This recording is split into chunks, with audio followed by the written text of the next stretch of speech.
Soul is the latest Pixar movie co-written and co-directed by Pete Docter and Kemp Powers.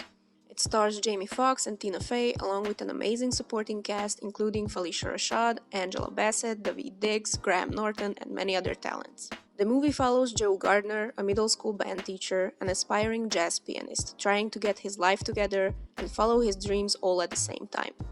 He's well into his 30s, maybe even 40s, and he still lives alone, has no romance in his life, no pets, and he still struggles to make ends meet as he still washes his laundry at his mom's place, who, by the way, is lovingly pressuring him to land a stable job so she wouldn't have to worry about him. But all Joe wants is to play piano, despite the obvious fact that he's also an amazing teacher. And on the day when he would finally get his big break, he gets so excited that he just doesn't pay attention to his surroundings and falls into a sewer and gets stuck in a coma. He wakes up on an endless escalator in the middle of nowhere on his way to the great beyond. And here I just have to mention that I love the fact that they didn't push the idea of heaven and hell, even though they did mention it once. Joe doesn't feel that he's ready to move on yet, so he runs off to find a way back to his life that was just about to begin. Along the way, he meets these mystical beings called Jerry and the souls that are yet to be born, including the seemingly difficult, but in reality just very insecure 22. Together, they try to find a way for Joe to go back to Earth and for 22 to not have to go there at all. Soul is a movie that I've been looking forward to ever since they first announced it.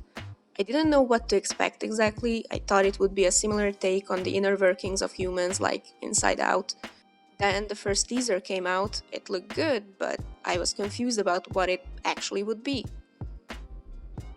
Then the attention quickly turned to everyone freaking out and being upset about the soul aspect of it all. Having black characters, but not actually having black characters on screen. Instead, just having these blue, glowy blobs to look at. It was a weird thing, especially in today's climate.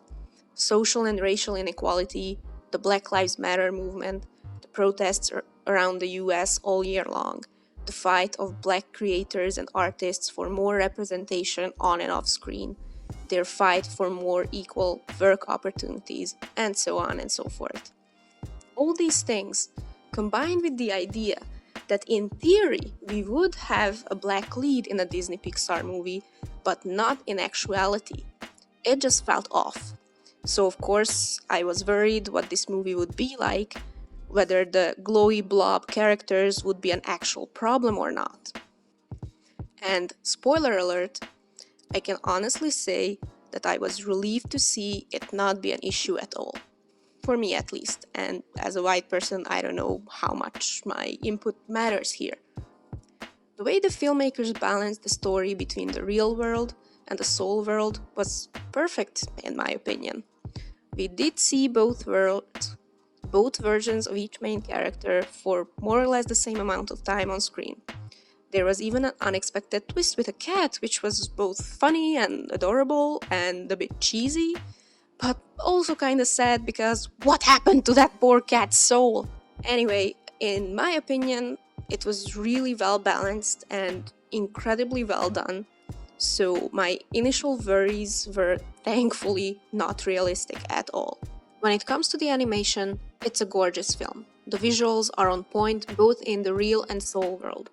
The character designs are creative and somewhat experimental, with all the Jerry's designs being a bit abstract, contrasting the fluid, shiny animation of their surroundings. But it just works. As for the human characters, they're all unique, still cartoonish because this is an animated movie, but still very realistic. The different shapes and sizes and skin tones and hairstyles and textures, it's definitely one of Pixar's best works so far. The musical scenes were also very well done, paying attention to the small details and matching the music to the animation perfectly, making sure that the characters hit the right notes when playing music. And I'm saying this as someone who has no idea about any instruments whatsoever, but it all looked legit to me. All this is accompanied by some amazing voice talent and an incredible soundtrack.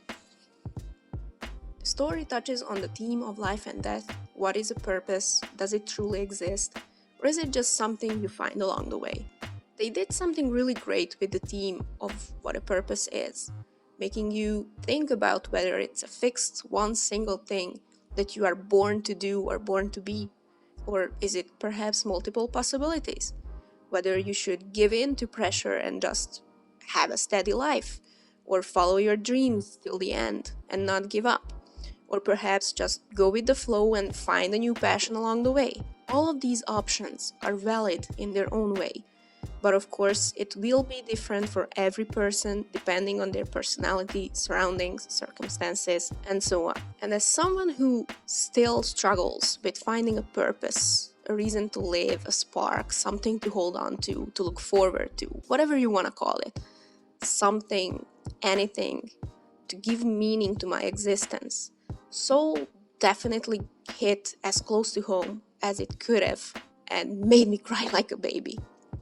The movie also touches on the idea of not feeling like you're good enough, the self-doubt and eventual self-loathing that 22 and the other lost souls feel. That's something I feel on a daily basis, and something we all encounter at least once in our lives. Those who don't are the lucky ones. But this movie is still hopeful. It tells you that it's fine just to live, to just enjoy the little things, like a lollipop or a bagel, or a leaf that fell from a tree. But it's also fine to have a greater sense of purpose, dreams and passions that you work toward. It's all fine in their own way. All that matters is that you don't give up, don't run away, and just face it all head held high, and let it all work its way out. It gives you a sense of it's gonna be alright. You just have to go on living in order to find what you're truly looking for. It's definitely one of the most mature films Pixar has made, and there's nothing wrong with that. It's still funny and colorful, so kids will definitely enjoy it. But the added maturity is good for both young and older viewers. Young ones may want to start a conversation they haven't had before with their parents, while old ones might come to a realization or two about their own lives. And I honestly wish that more major animated movies would go with this more mature direction, so that all ages could truly enjoy this medium and erase the stigma of cartoons being bad and or just for kids. This movie might just be the step in that direction that we need. So yeah, all in all, Soul is an incredibly well-made, beautiful movie for all ages, and I would highly recommend that you watch it. It's currently on Disney Plus, so if you have access to it, please watch it, or if it's playing in your cinemas, go and wear a mask. It's definitely worth watching. Anyway, this was my kinda review, kinda personal take on Soul. I hope this was watchable. If you liked what I did here, feel free to like and subscribe and share this video around. Follow me on Twitter and Instagram and all those things, and I will see you guys next time. Bye!